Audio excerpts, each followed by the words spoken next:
Everyone, నేను ఈ flower తయారు చేస్తాను చూడండి. ఎంత బాగుందో కదా.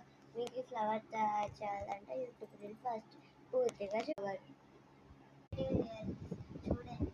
సో ఇప్పుడు ఇది ఉంది కదా, ఈ ఫ్లవర్ స్టెమ్ ఇలా పెడితే చూడండి, ఫ్లవర్లో ఇలా పెట్టామనుకో ఇది వచ్చేస్తుంది. ఇది రోజ్ పెటల్స్. ఇదిగోండి, ఇలా పెట్టాలి మనం రోజ్ పెటల్స్. మళ్ళీ దీనిపైన కూడా పెట్టాలి. సో ఇలా పెట్టిన తర్వాత ఒక ఫ్లవర్లా రెడీ అవుతుంది. చూసారు కదా ఫ్లవర్. సో ఇప్పుడు దీంతో ఏం చేయాలనుకుంటున్నారా? ఏమి టెన్షన్ పడకండి. వీటితో మనం ఒక క్యూట్గా ఇలా డిజైనర్గా పెట్టుకోవచ్చు.